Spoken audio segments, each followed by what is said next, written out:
stress to the applied stress or design stress. Okay, with that you are able to calculate the unknown.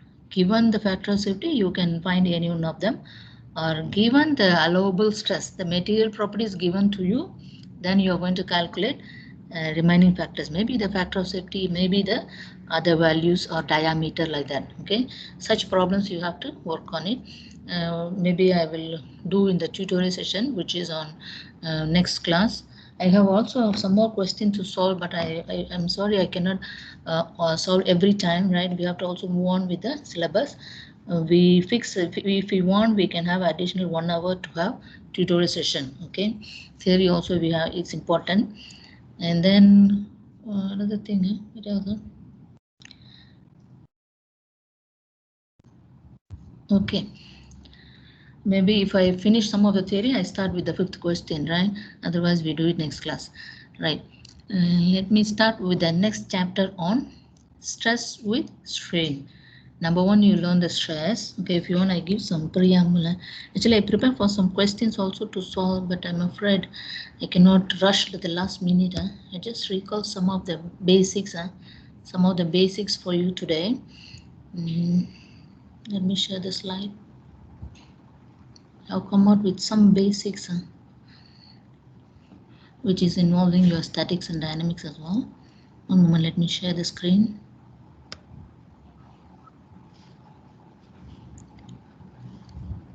Okay.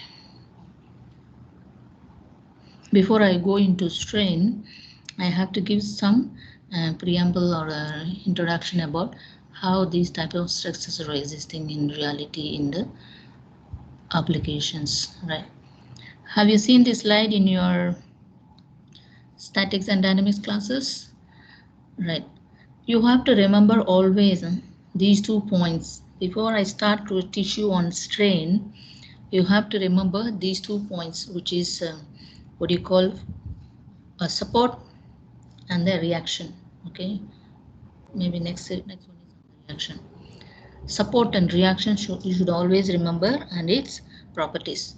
Started with, it may be a cable like this, it may be a roller, it may be pin, it may be fixed or of any type. Okay, let's understand these reactions here. When it is inclined at some angle, right? It is at some angle. But once it is attached to this wall, right? The cable is attached to this wall, it will exert a force, right? And then there will be a reaction in this direction, which is F. And coming to pin joint, again you have, it is at some angle. If it is straight, the case is different, just you have vertical only. Because the member is attached to the pin with the bracket at an angle theta, you will have the components, right? The resultant will be in terms of the components. You can solve the resultant by components, which is Fx and Fy. I repeat, it is mainly because of this inclination.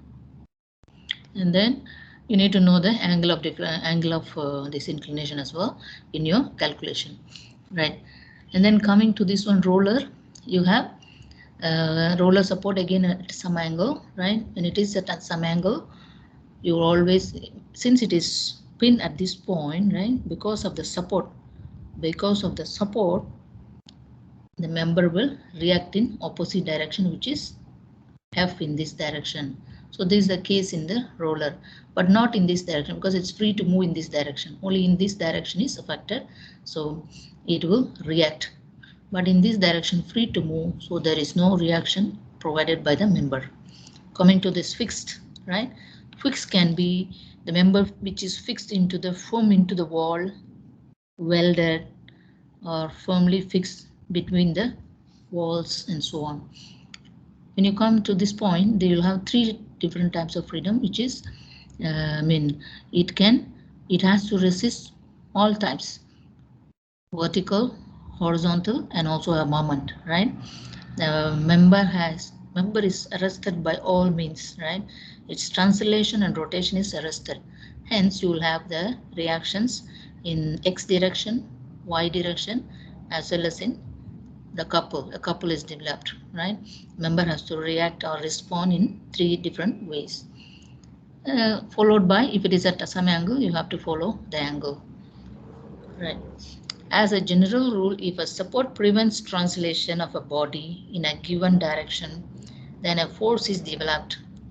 Okay. Only when the translation is prevented, it will react. Otherwise, no reaction. Like the roller, there is no reaction in this direction because it is free to move. So whenever the support prevents a translation, there will be a force in terms of reaction is provided by the body in opposite direction to the restrainment or the fixity. Similarly, if rotation is prevented, a couple moment is exerted on the body. Okay, because in this case rotation is prevented, so it has to, in this case it is can freely rotate, so rotation is 0.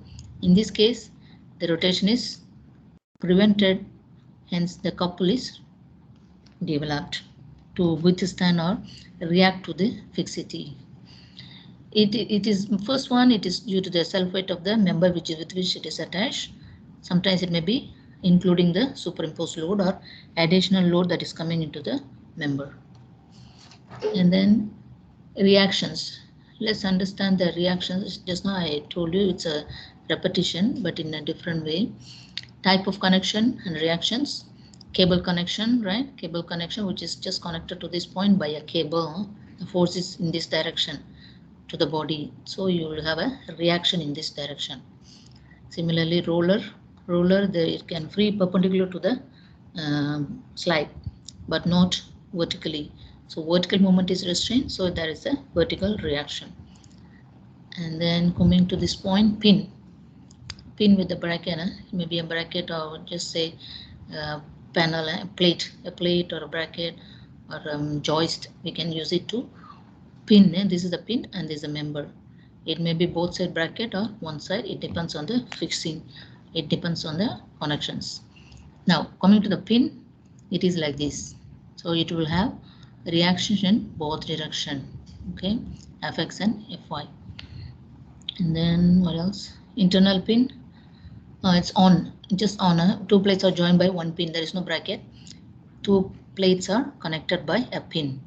Again, you will have two reactions. These are the support conditions you will be analyzing.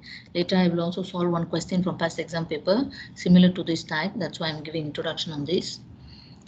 So fixity, as I said before, it is a repetition because it's fixed.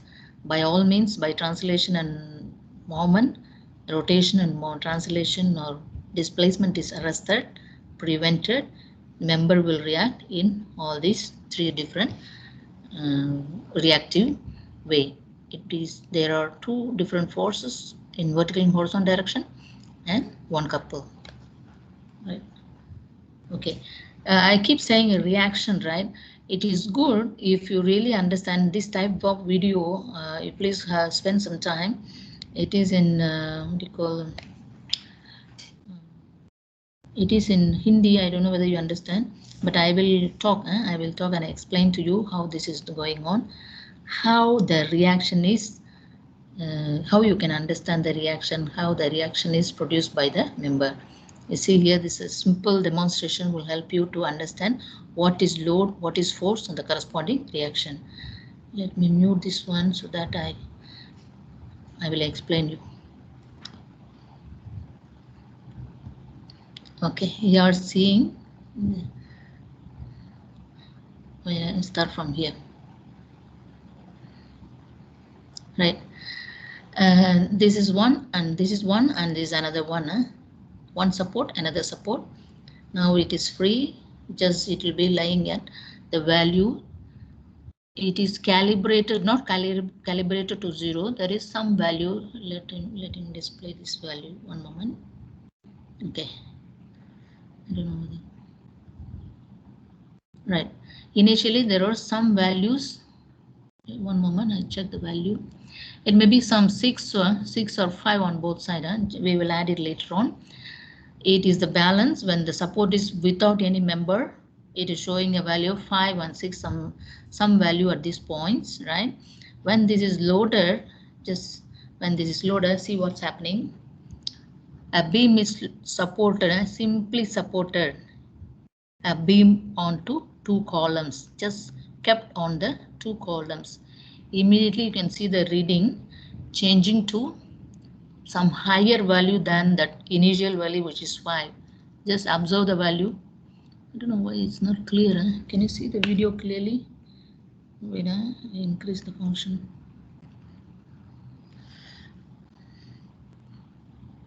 Okay, it may be visible after adding the load. He's going to add a load.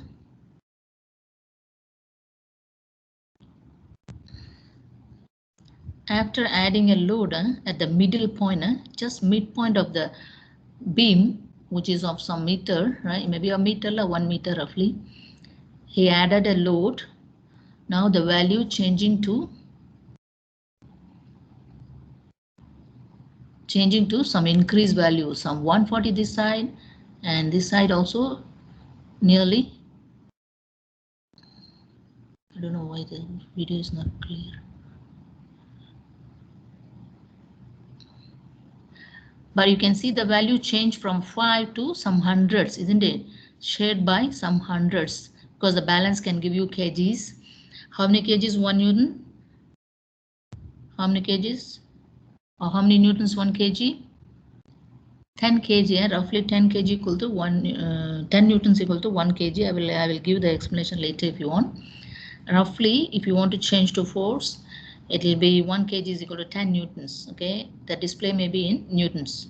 I repeat from here, it is about 25 grams and 25 grams. Initially, he's adding a 50 gram load here.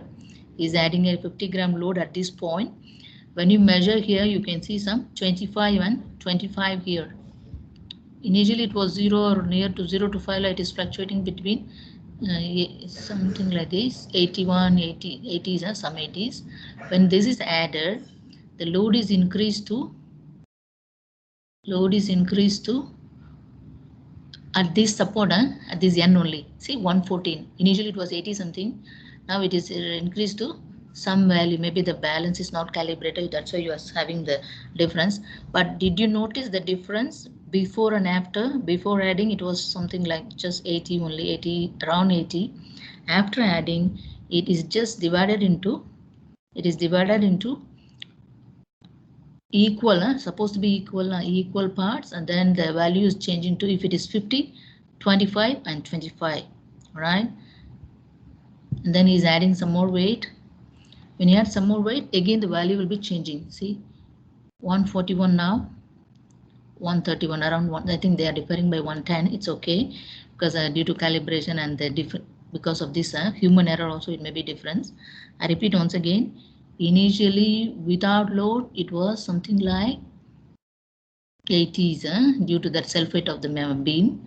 After adding 50 grams, after adding 50 grams, the value changed to 114, around 110. This side is 110 and 114. Okay, say 25, 25. The 50 is divided into 25, 25. And then after adding some more weight, now it's 114, 114, around 110 and 10 to 15. The value is increasing at the support. And then after adding another 25 grams is adding. What happens? Increase to 141, and this side another 131. I mean, they are differing always by 10, let it be. But you can see the difference, right? This is how the beam reacts due to the support at the ends. Because they are placed on over these supports, simply kept on this support, simply supported at these ends. Due to the loading, it is getting shared between the supports equally, supposed to be equal. If added 50, 25 here, 25 here. And then he keep moving. See, he keep moving. Now it is increasing because it's towards 143. Now the value here is very less. You see here when he is moving, what happens? This is changing to 143, and this is 124.9 something, right? Already having the 10 difference. Maybe 153 this one. This is 120 like that. So when due to the movement of the load, right, the value of reactions will be changing. So assuming in your questions and all, an arrow will be here, right? Arrow showing a load, arrow showing a load. Now he will add another load. You can watch this. It is like this. The illustration is for this type of examples that you are solving in your statics and dynamic classes. and then further moving this load to some other distance. Distance also matter. That's why you'll be finding maximum, what is the distance from the support at which it has maximum shear, maximum moment, all these things you'll find out. Now it's totally going down and it's keep increasing. See here, because it has to react more because it is supported by more load, right? Add another load, adding more. One moment, it's going to end. This type. Another illustration going to the other side. Now see the value due to another type of loading, nearly 185. This one is still 130. So this is how the support will react. That is what we are saying, reaction. It has to balance the load, otherwise the member will break. Do you understand? Any question from here? Stop this video. Any question? How the reaction is realized when a member is loaded? Any question in this video? If no question, and then there is another example, real life example, which is what do you call, which shows the tension and compression developed in an application. The application is how a crane, it may be a tower crane, cable crane, or jib crane, whatever the crane that is functioning and producing or withstanding the compression and tension type of forces that is exerted by the members. Come on, let's watch this video. Quick one. Are you there? Any question in the first video? Let me download the attendance. How many of you joined? 23, one missing. Yes? Only the fixed one has a moment, right? Only the fixed one has a moment, right? Yes. Fixed ends will have the moments because it is restrained, right? Rotation is restrained. That's why the member has to react to the restrainment. By that it is producing a reactive moment, which is called moment. Okay. In the video just now you see it's a simply supported. It can rotate, it can free to rotate. That's why when you add more weight, the free ends are not restrained. It can overtop, right, at the ends. That's why you have sagging and hogging moments. You will study in RCC later. It is free to move in the case that we saw just now in the video, which is simply supported. That's why moment is 0. Reactive moment is 0. Member doesn't have to react to the moment because there is no moment produced by the support. Okay, come on. Now we are going to next case, which is more interesting to understand how the tension and compression are existing in the day-to-day life, especially in operating the cranes. You should be knowing. Wait, I start here. Here again, it's a Hindi video. Let me talk. If you want, I will share the link. If you can understand, try to understand the Hindi. Otherwise, you just watch this one. A crane operation. He is just giving you a demonstration of the how a jib crane is working. A model for jib crane. Let me explain you the part of the jib crane. Jib crane may be like this or this yellow one. Another one also is shown. Okay, let it be. Jib crane is like this. This is the post tower. This is firm into the ground. This has to be supported very firmly, right? Otherwise, like the accident we recently met with will happen. This is the post, right? This is the jib, means it is moving and to and fro movement is there. That's why it's called jib. The name is jib crane. And this is a tie. 3 portions are the crane you are seeing. The unload is up. This is the end carrying the load. The load is lifted up and drop down, lifted up and drop down. I repeat, this is a post, this is the jib, this is the tie. How these two members are responding due to this support and hence this and also this load. Let's see.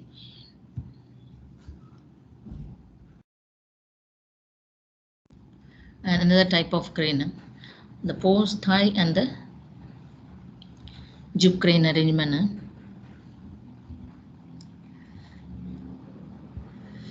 So this is the jib, this is the tie, this is the post. You may take it a mirror view of that jib crane is not shown to you. Mirror view, huh? Post is here, and this is the jib, this is the tie.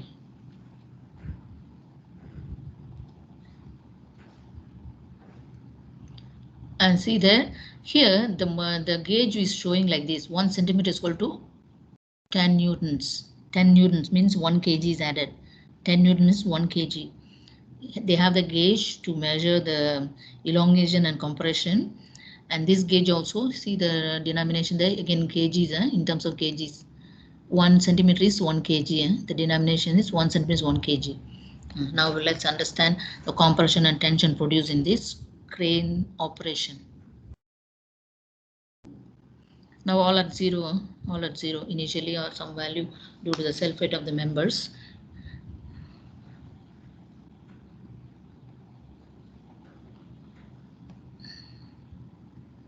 Now he's adding, I think 1 kg. He's adding 1 kg.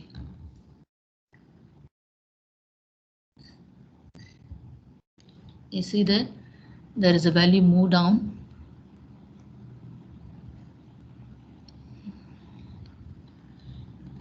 Not clear, and the video, I don't know why this is not clear. The quality of download is not clear. The original one was very clean. Maybe I send you the link to see. So as long as he's adding the weight, the value will be keep increasing. You see here the denomination keep moving. 1 kg 10 newton, 20 newton, 30 newton, 40 newton, like that. It is getting elongated, right? That is what's shown by this gauge. If I put just the cable, you cannot understand the elongation, right? Because the denomination is there, you can see the graduation is there, you can see the variation. At the same time here, this is showing, this one is, okay, he will demonstrate now.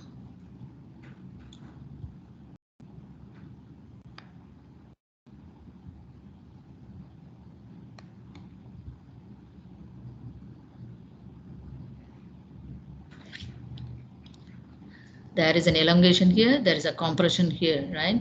Compression offered by the jib to the post.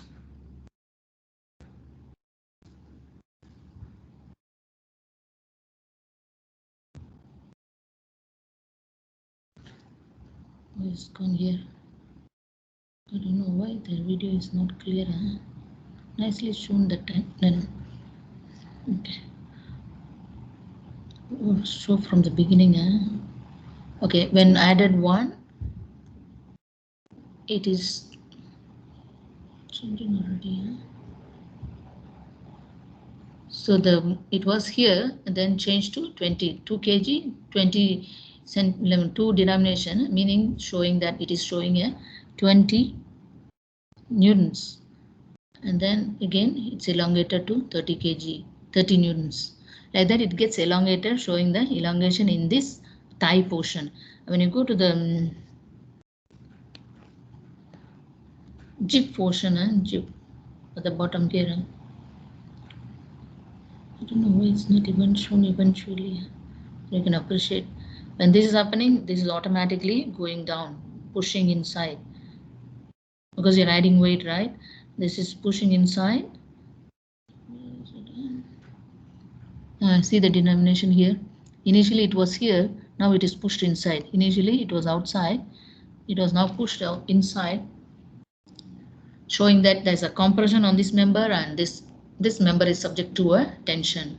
Okay, there is a compression on the tie, there is a tension on the tie, compression. The members are reacting inward due to this compressive force to the post, onto the post, due to this loading.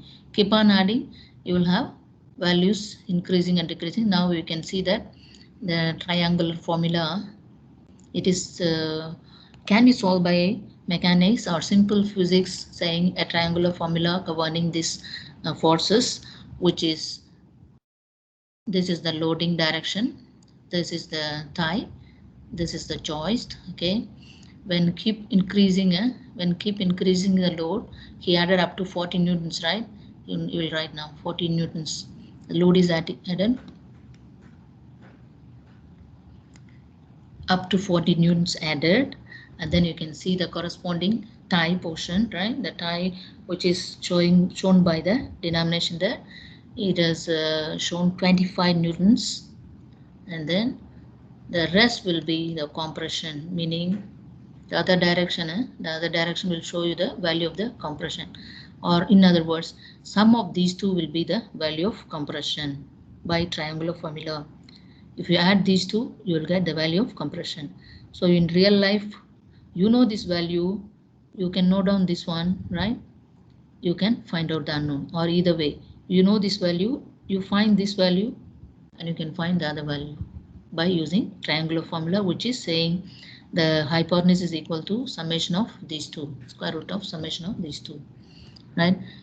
You can do the other, this is how the values of unknown can be found in any system. So no system is existing mere tension or compression, right? Each component is subjected to different types of tension and compression. So you're able to solve them, understanding the direction of the force and the reaction produced, and also the support condition. Okay, I stop here. Any question in this demonstration? I don't know why the numbers are not clear in this video, but original output very good. When this is moving in this direction, this is crossing inside, the compression value can be seen.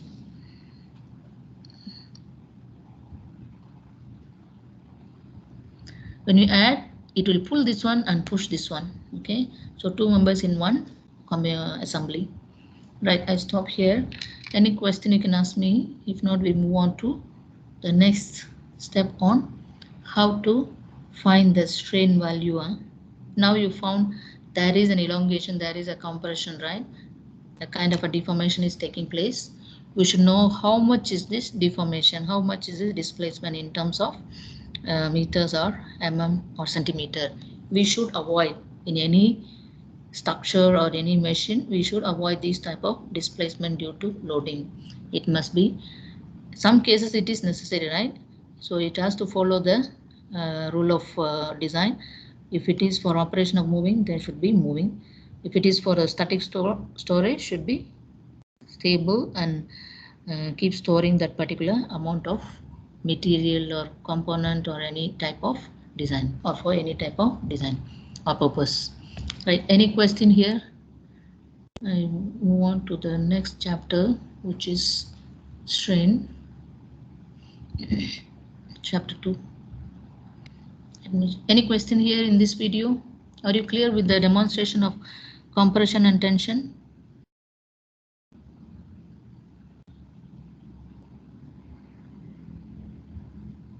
You keep solving those problems and you are clear with this. You have some practice on this. Let me continue with this one. Right.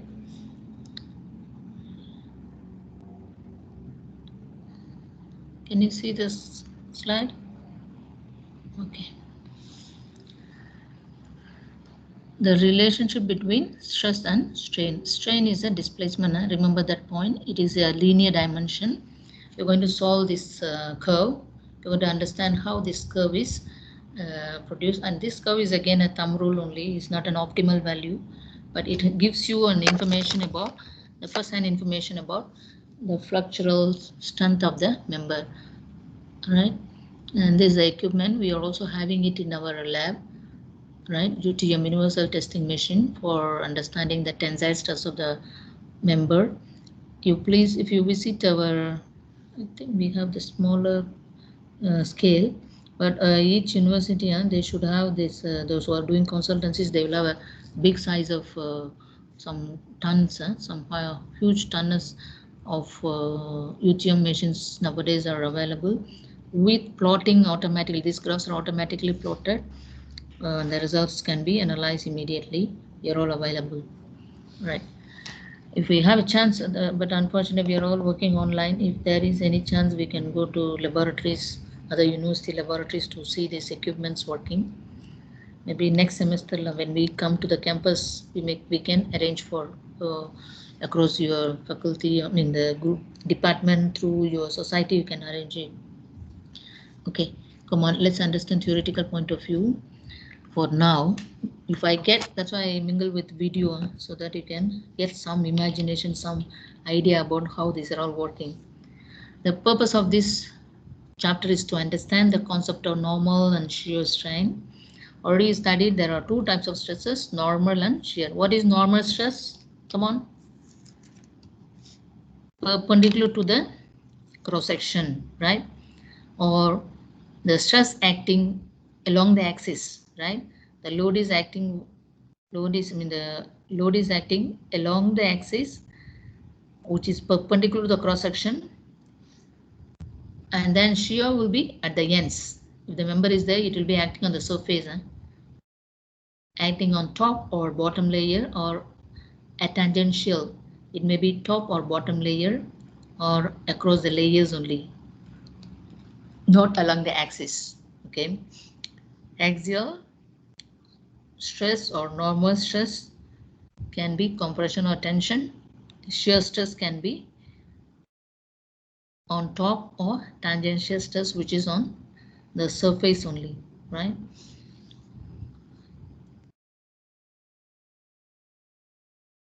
And there's a diagram. Last class also I put one moment. I take this diagram to show a quick difference. Last one moment. The video I have given already, but it's better I show once again.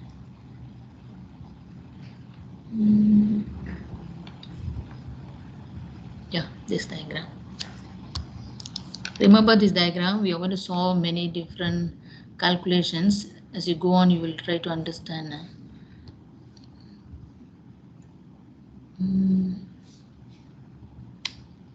Okay.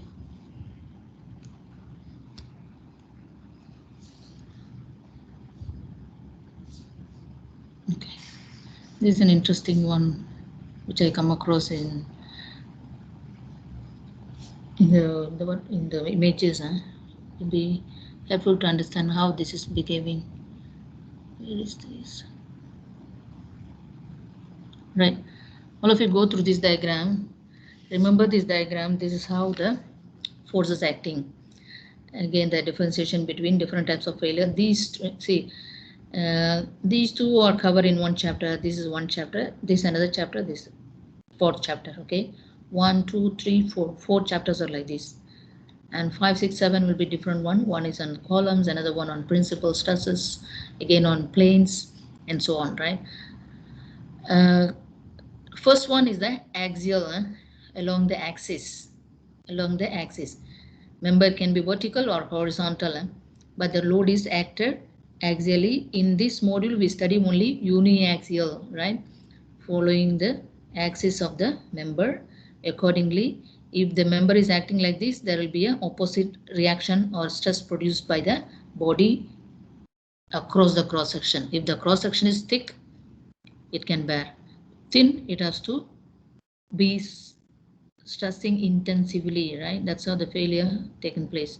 If it can withstand the force coming in and the stress produced is equal to the force and the stress acting on it, then it is nullified. Otherwise, there is a failure. So these type of forces which is acting axially towards the member is called compression. Away from the member is called tension, again axially loaded. But when you come to shear, it is on the surface, slipping, right? It is on the surface. Because it is acting on the surface tangential to the, or this is axis, right? This is like perpendicular to the axis, tangential to the cross section, but perpendicular to the axis. See the load direction. This is the axis of the member. Can you see the arrow moving? All of you can. Yes, see? yes. Yeah, thank you. So it is opposite to this one, perpendicular to the axis or parallel to the cross section. The load is acted parallel to the cross section. So each layer is in response. When you draw the cross profile shear stress diagram, come on, answer me. What will be the maximum shear stress at this point and this point here? On the surface, shear stress will be, how much is the shear stress at these points? Anybody? On the surfaces will be shear stress, the reactive force by the member it will be 0. Because 0, it has tilted, right? The stress produced by the body is 0. That means the body failed to resist. That's why it's moving. That's why the value at the top and bottom surface is 0. And it is increasing towards the center, right? Later, when you go for shear, study on shear, rotation, and the corresponding torsion and so on, you will learn this. But now let's understand, because the forces are very heavy at the surfaces, right? And the stress produced is minimal or 0, equal to 0, it has tilted, right? And then each layer is responding at an angle, right? The failure is at an angle, and otherwise the failure is at an angle, so it's called shearing. Come on. This is also having some application at the end. That's why we have to bother about. This is required for moving things, rotating things, cutting things, sliding, connecting two members, right? Especially this is important when connecting two members to check whether the if there is a shear failure, the connection between two members, which is one over another by a bolt or a pin or by welding or by any means, if it is failed, is mainly because of the shear. One material has sheared over another. That's why the failure cause. The first type of response, we can sense the failure through shearing failure. Later, it may be broken or bending or and so on. Come on. Next is the bending, right? How the direction of the loading. Direction of loading may be all through the surface load, due to surface load. It may be all through the surface or a point surface or at different points, and again by the support condition. Due to support condition and the work superimposed load, it is tend to bend or break. Later you study about this, don't bother about this now. I think I don't have to explain these two now, otherwise you get confused. Just understand these type of loading, right? So far you are learning in statics and dynamics this one, but now it is only the along the axis, right? Or just like this. Superimposed load, external load acting on the member or surfacial load. But here there is an important given to axial loading, which is causing compression, tension, and also shear. Let's understand this point. In any member, all these types of failures are there, don't worry. But whichever is significant in a particular type of application, you have to design accordingly. If it is a shear member, design for shear. Automatically this is accounted. If it is a bending member, flexural member, design for flexure. Automatically others are accounted. This is how the analysis will go. Now, moving on. Let me share the slide again.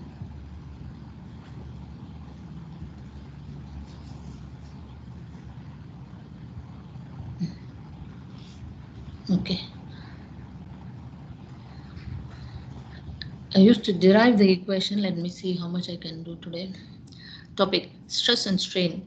Normal strain under axial loading. Stress strain diagram. This thing you will study. Hooke's law. It is governed by Hooke's law. We'll see what is Hooke's law. Hooke's law is defined, gives you the modulus of elasticity, elastic versus plastic, behavior of materials, repeated loading, fatigue, deformation of members under axial loading, statically indeterminate problems. But we are not going for indeterminate problems, all determinant problems, because you will study this in exclusively in theory of structures for indeterminate structure. We assume this as a determinant structure. Do you know the difference between determinant and indeterminate? Anybody? Quickly. Yeah. No. Okay.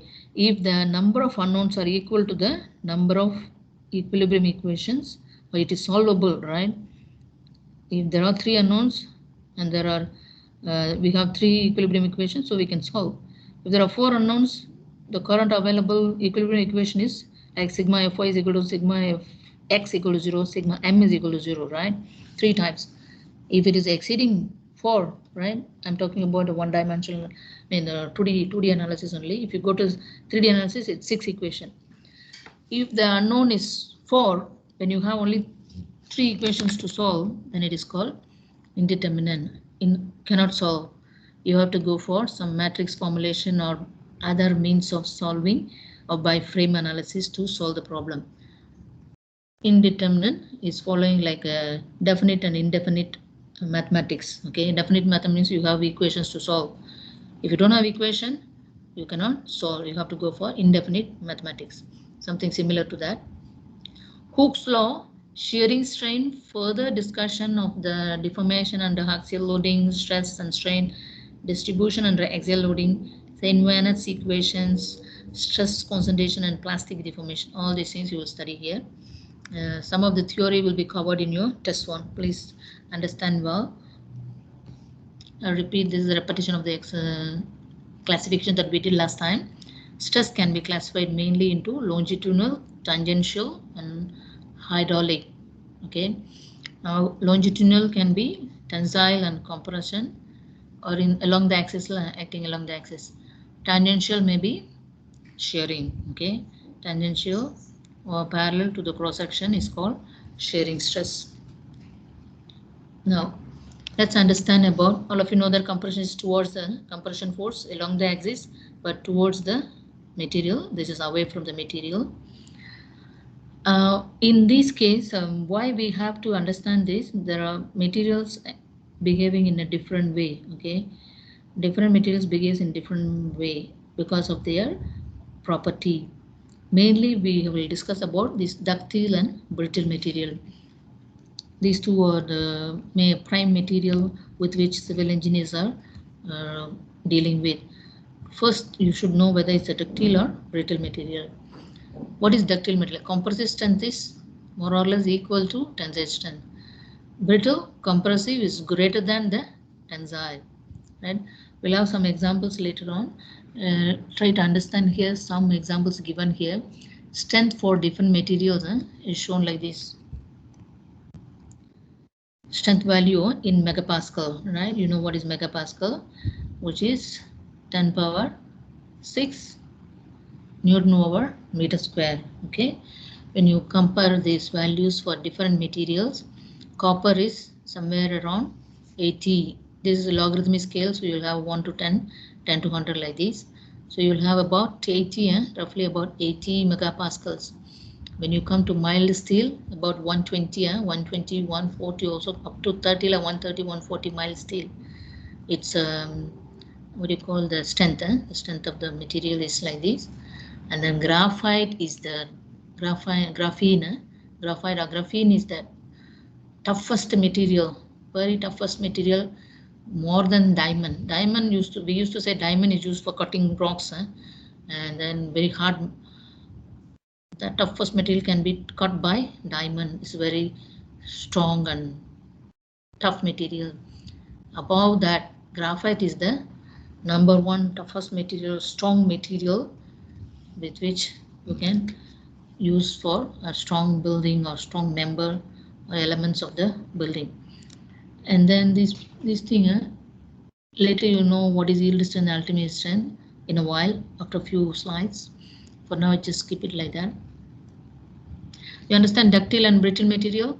Brittle will break immediately, right, without any sign. Like if ductile, it will just crack, then produce the crack will be increasing in micron to some then brittle break. But brittle without any sign, just like that, it will break. Plastic limit is very high. So meaning compressive strength is very high compared to tensile. It cannot get elongated, but this has some flexibility to get elongate and then break. But brittle material, immediately, at one point it will break. There is no sign or indication of or a elastic limit is very low for brittle material. We'll see what are they. What is deformation? I keep using the word deformation, deflection, response, isn't it? What are they? Whenever a force is applied to a body, it will tend to change the body's shape and size, right? Why we bother about all these things? Because it is changing the shape, right? The load is heavy, it automatically changes shape, changes size. That should not happen, right? It should be stable with the whatever load. That's why factor of safety is also coming in. See the house, for example, you take the house, you design the house. Sometimes 3 people living, sometimes 100 people living, still it is accommodating, right? Meaning the factor of safety set for the house is so high, such a way that it can accommodate or keep moving. One house is having so many bureaus, almirahs, steel bureaus, right? Another house is having normal furnitures, wooden furnitures, and then suddenly there is a, I mean, water tank. You take the water tank, it is storing water tank at the top, right? Normally they put the overhead tank in any buildings. The water level also very high and low, keep increasing and decreasing. The loading keep increasing, decreasing. Still it withstands the load, right? Your design should be stable, such a way that it should accommodate up to the factor of safety of the design. What if it has failed, right? That is where engineers coming in to see where the failure is and what type of failure, what is the direction, what is the amount of failure, how to design the member without any failure of the structures like this. These changes are referred to as deformation, and they may be either highly visible or practically unnoticeable. Yeah, this is too bad. Later you will study about limit state design, stress, working stress design. There are different types of design. Both, one is having indication, another one will not. Like when the beam is going to break, when the beam is going to fail, it will first crack. You would have seen in olden buildings, olden buildings, all method of working stress. Olden buildings, after some years, you can see the crack first in the beams, in the columns, right? It is not going to collapse immediately, right? It will leave a crack first, and then only it is going to fail. That kind of visible failures will be there. Sometimes it is unnoticeable because the material is already reached the plastic limit. It will break. So you should know where the plastic limit, where the elastic limit, where the plastic limit, so that you can avoid such failures or accidents or losses. That's why we are learning this chapter. There are some animation, but anyway, for now, let me cover the theory. This is the, again, I told you before, universal testing machine, right, which is used for testing the tensile stress of the member. See, this is support, no support. A beam is kept inside, and then a load will be applied to extend, to pull apart. Tension is known by, the tensile load always act away from the member, so it will be pulled. The member will be pulled at ends like this by applying a load. Then you can see the deformation. Where is the deformed view? Okay. When you apply the load, it will be, the cross section will be getting reduced like this. See, originally this cross section is like this, right? Originally the cross section, this is support, this is support. Originally the member is of this cross section. Gradually it is reducing, right? Gradually it is reducing. At one point got broken or apart. So these are the failure of the member will take place later. I show you some videos how this is happening. Now, when this is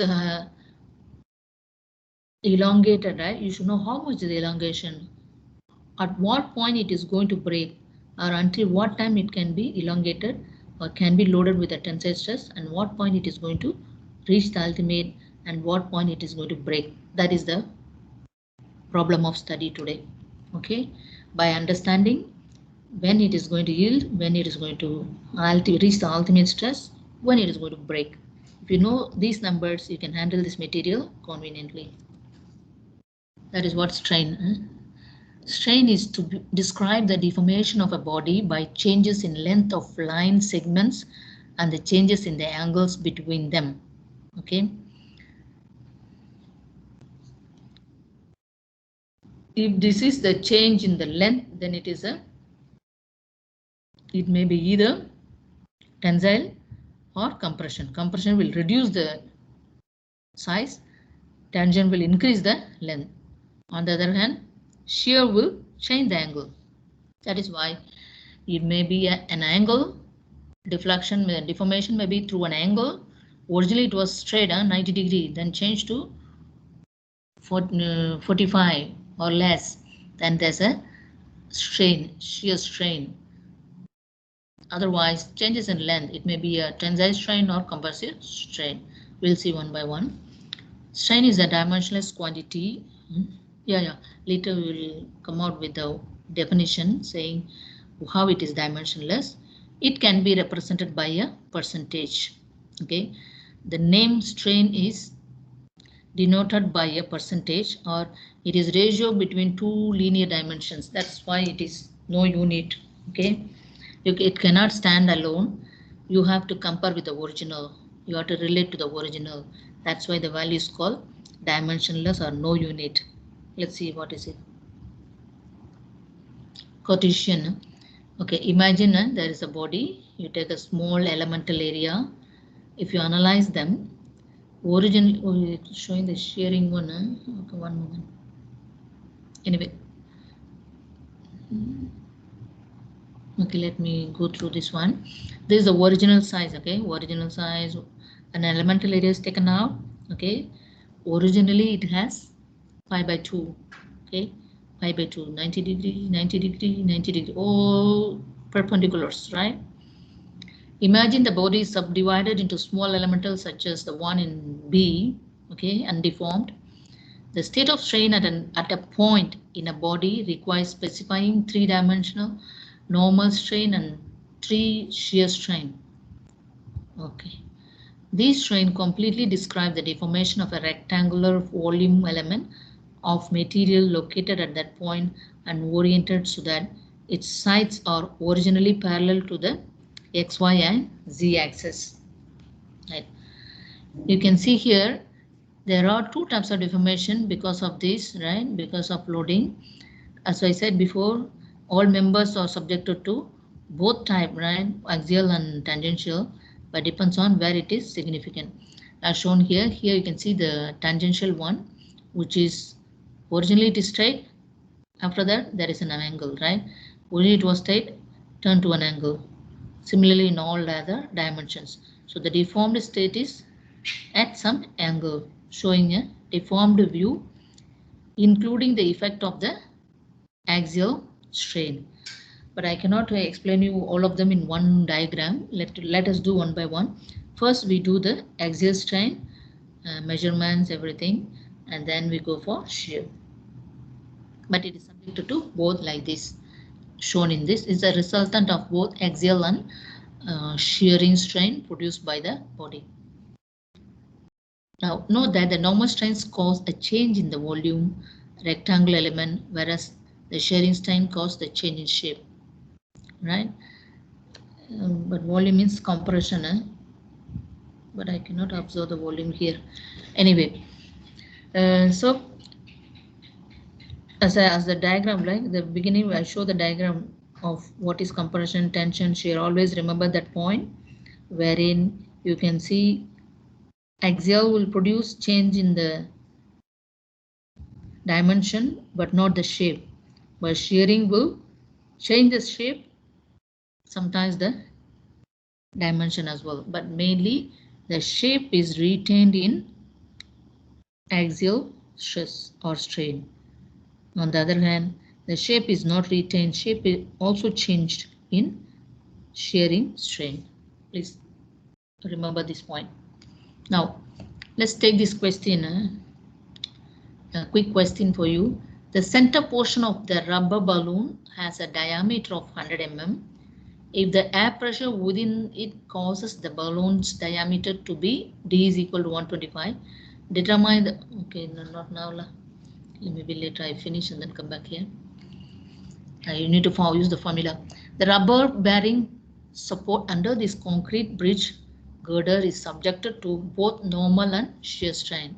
Okay, see here, it's a bridge girder.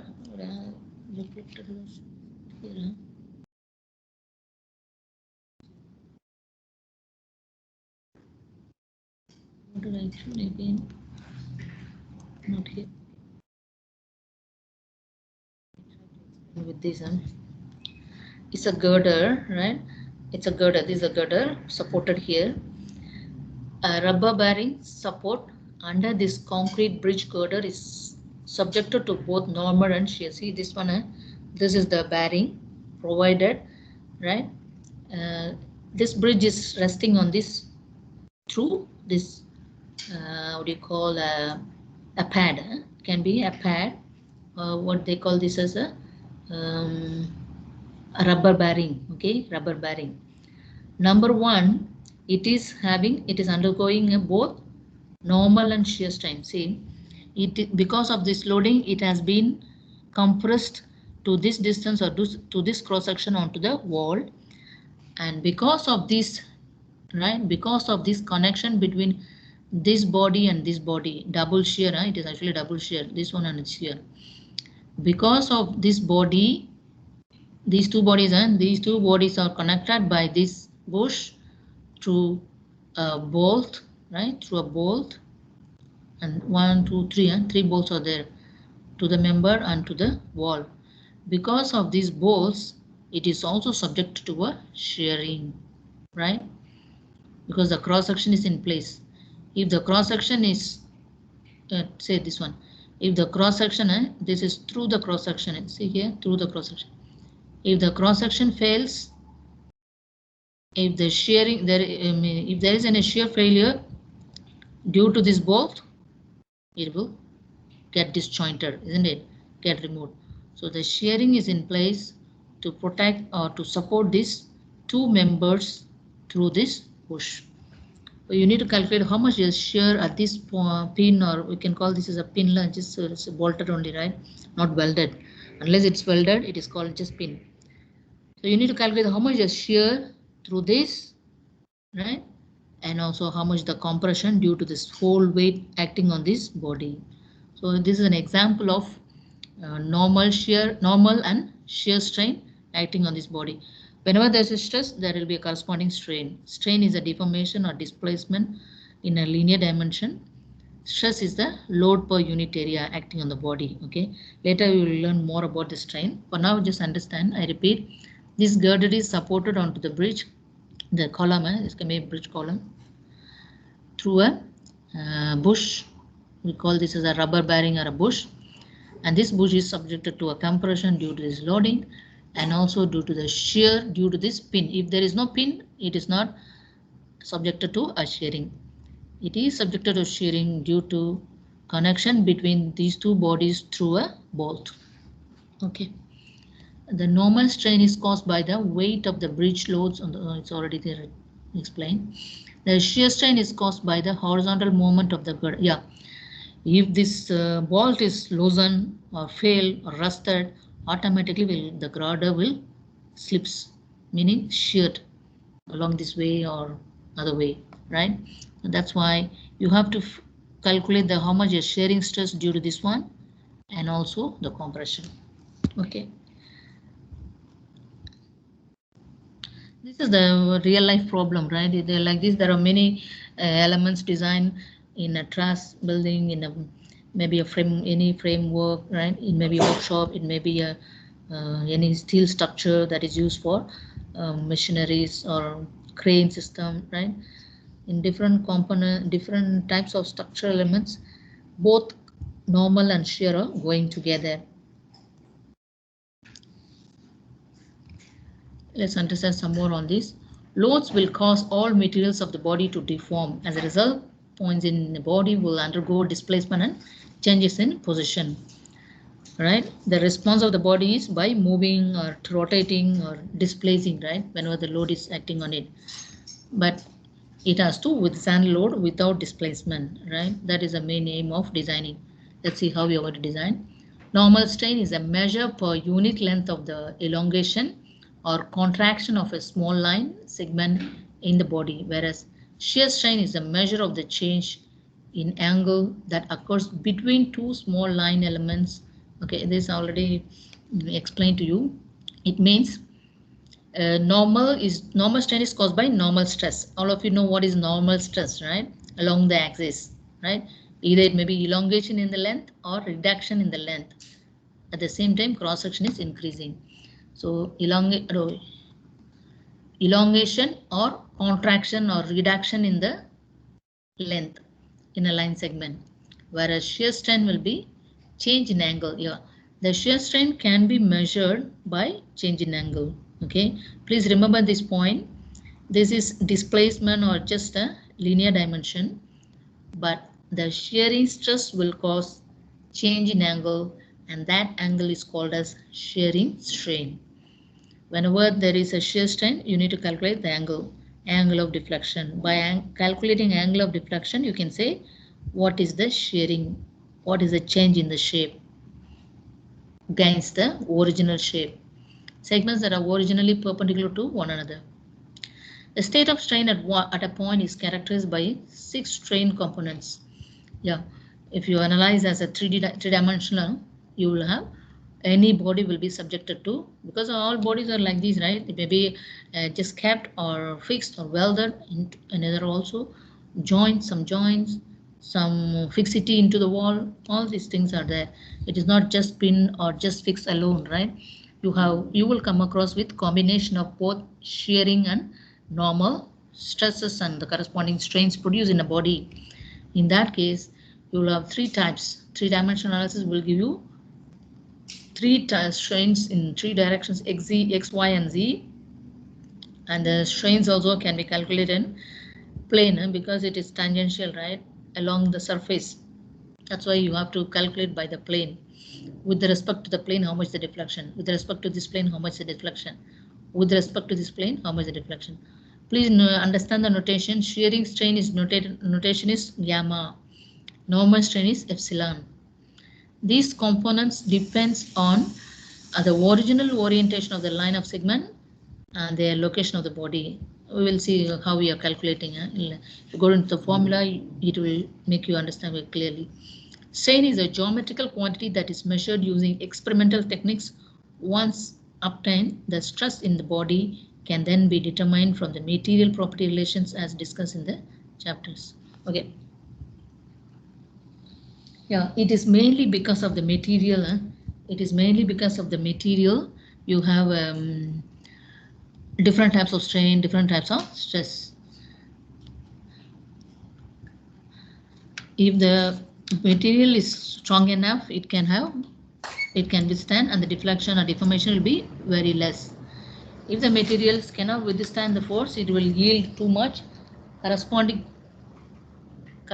stress will be very high. Corresponding strain is also produced will be very high. Let us see one by one. Most engineering materials undergo very small deformation. So the normal strain, right? Normal strain, which is less than 1, much less than 1 is very difficult to get. This assumption of small strain analysis allows the calculation of normal strain to be simplified, since the first order approximation can be made about their sizes. Okay. Your strain should be 0, almost 0. That is why you can say your body is at stable condition, right? Equilibrium condition. So you have to design any material, choose the correct material, apply the correct factor of safety and the loading, so that you will have the strain much lower or equivalent to 0. Your design should satisfy this condition. Now, when we this can be discussed under the relationship between stress and strain can be discussed under properties of the material. It is written as mechanical properties. It can be mechanical properties or strength of material. You can call in any way, okay? Because they are all mechanics involved. Physical properties. You can also say this is a physical property of the material which governs this type of behavior of the material, right? The objectives are understand how to measure stress and strain through experiments, correlate the behavior of some engineering materials to stress strain diagram. Yeah, once you know the relationship, you can classify the engineering material and choose accordingly for your design. This is the machine I told you in the beginning. UTM machine, tangent test machine. Tensile test machine or tangent test machine, universal testing machine, right? This has grown up to, it is there in the since last century, and even now it is used. It is in place to use and test the tensile strength of a member. It may be a rod, it may be a concrete, anything of that matter, right? Any material can be tested. Mostly they do it for ductile material, because that is the one can withstand or have more value of this type of tension and compression load, right? Where is it? The arrangement is like this. If you go to visit in a testing company or any universities, and the machines should be like this. It is having a frame. This is the support, these two are the support, and these are the loads. When normally the load is applied by a dial, automatic loading. Load can be applied by a dial by operating this dial, and by using these buttons you can increase the load. The dial gauge will indicate how much load you are applying, and the corresponding deformation can be visualized by this digital display. Motor and load controls, the buttons can help you to control, and the digital display can help explain can give you the corresponding deformation in centimeter or mm. And by connecting your computer to this one, you can directly plot the stress strain graph, the relationship between stress and strain. That's how the arrangement is there in many testing and university testing and laboratories. I don't know. I think we have a smaller version in our lab. Later I will take a picture and show you. Typical steel specimen with attached strain gauge. And nowadays is a sensor, there's a transducer. A small transducer can be attached to a member to know how much is the elongation. When you connect to a display unit, it's a transducer connected to attached to the member, so that when you load it, you can automatically notify the change in difference or change in the length by a display. This is the core part which is acting in the UTM machine. You can also use it in a separate or standalone mode. You see here 2 inch, 0.5 inch. Okay. Electrical resistance. So the transducer by electric impulse, by means of electric resistance, by means of electrical conversion, it will show the variation in terms of voltage, how much voltage it is. I'm not going to explain in detail, but the transducer is based on it's an electronic transducer. By means of change in voltage, it will indicate, and the corresponding unit, which is a display unit, can notify you how much the variation from the original and keep changing the value. Actually, I have to show the video to see how this is functioning, but these are the component parts. Like it has a transducer, it is an element, and this is having diameter of this, and then this is the electrical resistance strain gauge, and this is host here. Not much to learn about this one, the internal arrangement, but understand that this machine is used for purpose of understanding how much is the elongation, value, calculating the strain and the corresponding tensile strength of the member. So you can see the nagging effect when this is pulled away. This is a member and this is support plate, and these are the fixity. Member is fixed in between, initially of some diameter, and after keep on loading, a nagging effect, shortening of the cross section takes place. Typical nagging pattern which has occurred on this steel specimen just before fracture. We'll see how are they. It is interesting if you see the process from the beginning, how this is the profile of deformation is taking place. After broken, it is like this. See the nagging, the nagging effect at this point. Original diameter is up to this one, slowly reducing to this one. Ultimately, it is broken.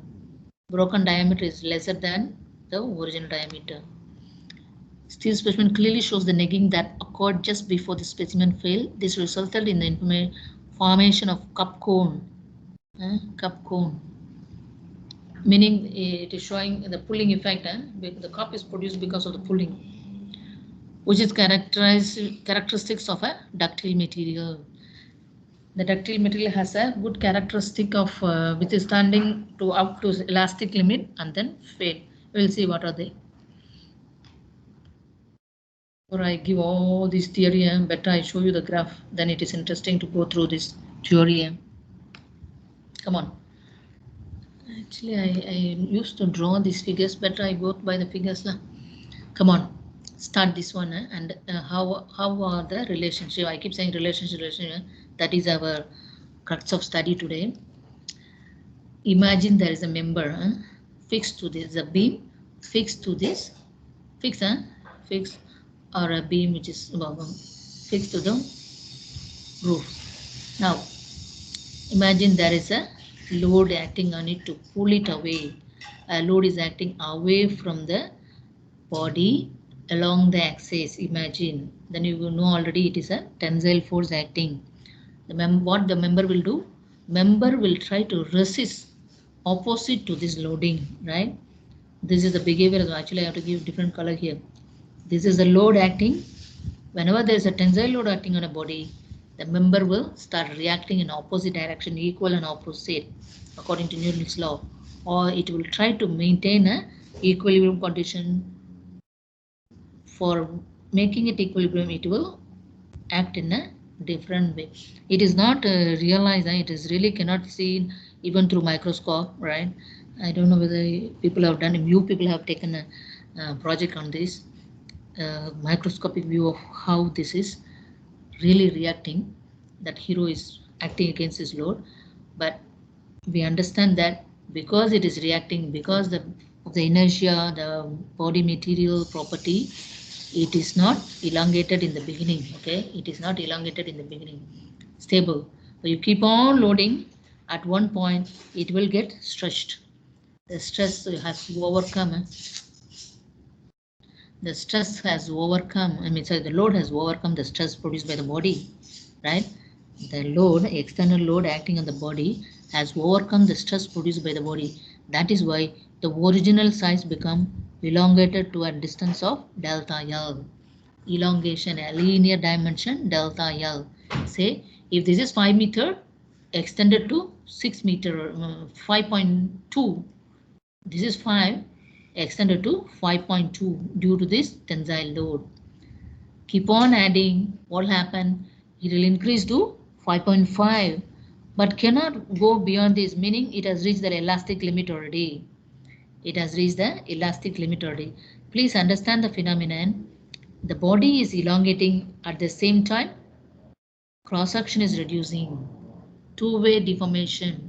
You really have to understand this part. That is why the stresses are important.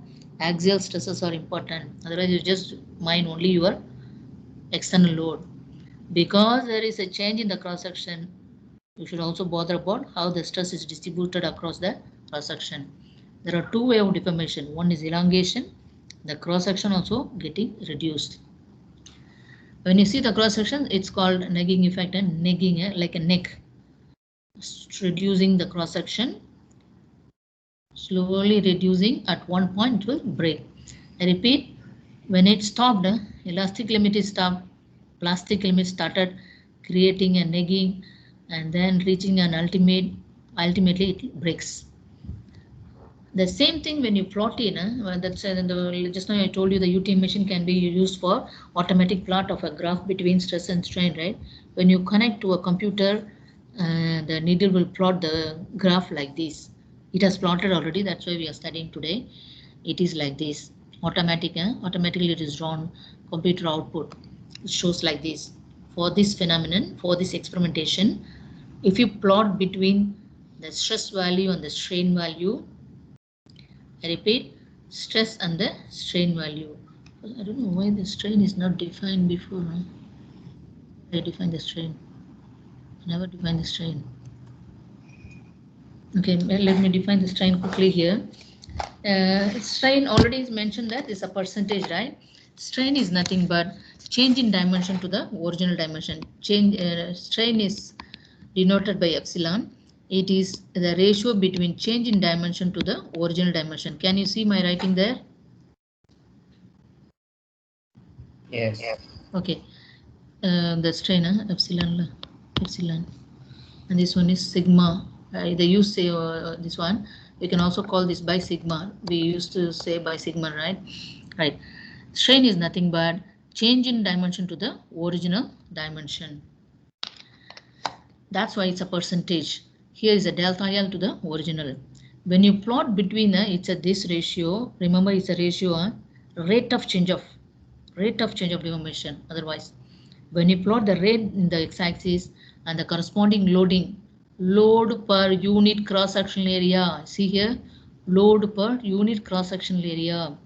Because the cross-section is reducing, it is intensively applied the same load into a smaller area. Because the intensity is very high into the smaller area, it tend to fail, isn't it? That's not happening here.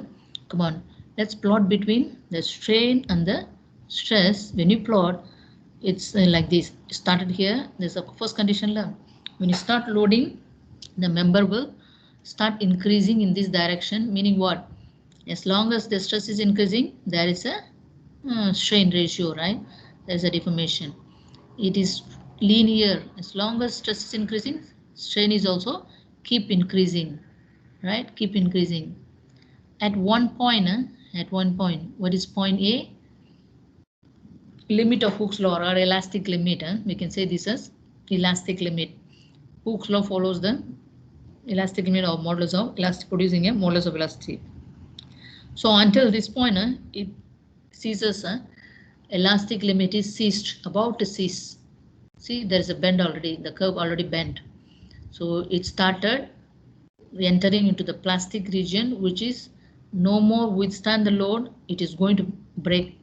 So starting from A to B, elastic limit or yielding, the member started yielding, or the forces, external forces overcome the stress produced by the body, or the body started failing. This is a failure. So a body can be loaded until this point. This is what we understand. From here to here is linear proportion, right? Proportion. It's still elongating, just elongation only. No failure of the body, right? It can elongate. Some places elongation should also be prevented. Some places it's still okay. Member is there. It can still withstand the load, right? It may be a crane, it may be a balance, it may be any type of lifting arrangement, lifting equipments. In that case, you can still load until this point, which is elastic, right? Hardly it just extend, and then it will may freeze and thaw, like freeze and thaw. In steel, we call this as a, I've forgotten the effect due to that one. It'll sometimes later it will go back to the original, right? It depends on the material, whether you're using wood or what you call plastic, PVC, or steel, and so on. So until this is still accepted, the member didn't fail, still withstand the load. And after this started yielding because the curve bent already, right? The strain is increasing. For the same load, the strain is increasing. See, the horizontal length is increasing. Same load, horizontally it is increasing, reaching B, started yielding and reaching the maximum yield, right? Maximum yield, yielding point, maximum yield called yielding point, or maximum elastic limit, which is yielding point, and then started plastic.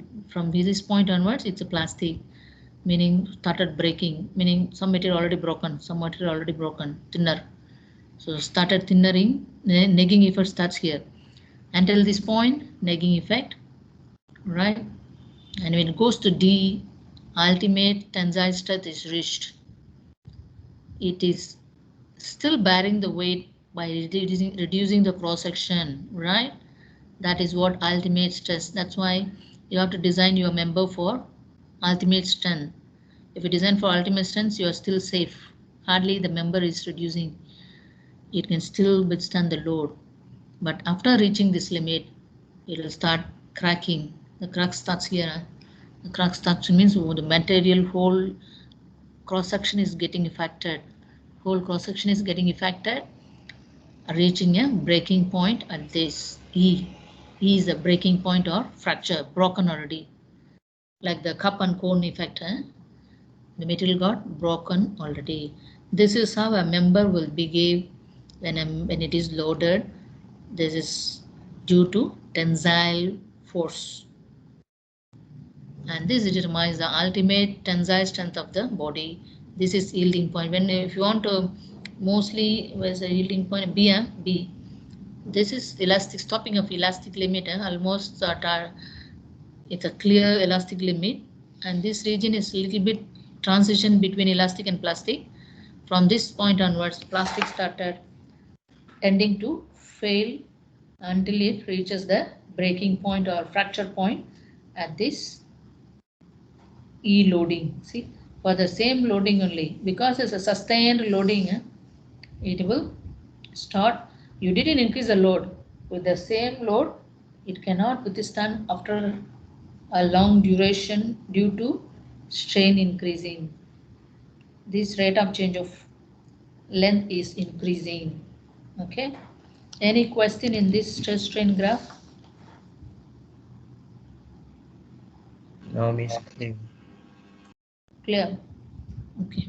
I want to do some calculation here. Okay, let me proceed in the next class. I'll keep record. We have time, right? Oh, 5 more minutes only. Let me finish this explanation. Maybe in next class we do the calculation. I try to. Factor of safety, we have solved some calculation or not? Not yet, huh? Factor of safety. Using factor of safety, did I do any calculation on that? No. The question 5 haven't yet. Okay, okay. I will include that, and also some questions from the past exam paper also will solve in the next class. Let me do this part. Our important session is this one. The final, ultimately, we can divide the material into like this. Based on this behavior of the material for the given loading per area and the corresponding rate of change of deformation or the strain, we can classify the region like this. Please listen carefully. The area under this graph. The area under this graph is the value of the resilience or material property. Resilience means it can withstand load. This shows the resilience or material property which has you can design for the material with zero failure or the yielding strength is very good. If you want to go test for new materials, they will expect maximum yielding strength, right? If you come out with any innovative material, you check for yielding strength. If it is higher than the existing material, then yours is the best material among the others. And then proceed with this for any design with some factor of safety. You can still accommodate until ultimate strength. So from this point, which is the starting of the maybe transition, you can take up to transition itself. From the end of elastic and start of plastic until the breaking point is called toughness. This determines the toughness of the material. Okay, the value under this graph curve, the value under the maybe taking as a rectangle, the value, this value is giving you the value of the toughness or ultimate strength of the member. I repeat, this is the yielding strength, the triangular value. Area under this curve gives you ultimate strength of the member because it's a ratio only, percentage only, right? So it is still a stress. So the area under this graph will give you amount of, if you go for any research on any new material, you may have to come out with these graphs.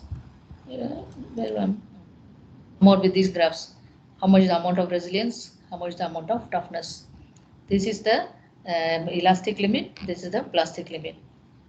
So this is important for strong construction, right? Heavy load and heavy structures, right? You have to design for ultimate strength, not for yield strength. Okay, I stop here. Any question you can ask me. I will continue the next class. I wanted to finish this off for 25 slides. Over. Okay. Keep reading text material for more understanding and have more practices on the questions, example questions and the exercise. Any question you have?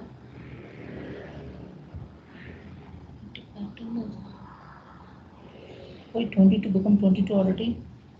Left already. Who is absent today? And then we cannot change. I think Anas has asked about the change of timetable. We cannot change the timetable. There are other courses which are affected when we change to back to Wednesday.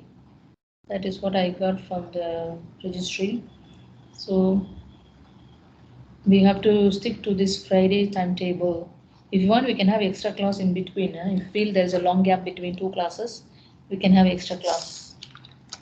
Okay. Okay. Any other question? Only Martin is answering. Huh? Very good boy. What about others? Chao Jia, Cheng Jia. Nobody is answering. Relaxing. Okay, doctor. Okay. Thank you, Miss. You're welcome. I will post the videos so that you will appreciate how this is. I mean, you have to imagine. I cannot take you to lab. Thank you. Just the videos you can imagine what's happening. Okay, welcome. Bye bye. Keep posting your comments then and there so that I will improve on the classes and the examples I'm showing. Okay, thank you so much. Okay, thank you, Miss. Welcome. Thank you, Miss. Mm. Miss, Yes, yes. please remember the job the course. 天师配 my name is 天师配 Yeah. job my BEX 1033 Yeah, the drop one, right? Not a dropped. Yeah, I already informed. Just keep it like that. Maybe getting updated by tomorrow. Because today is the last day, right? Yeah, all of you know that today is the last day for add and drop, right? Make sure your modules are correctly added and dropped. Oh, okay. Thank you. You can, Miss, yeah.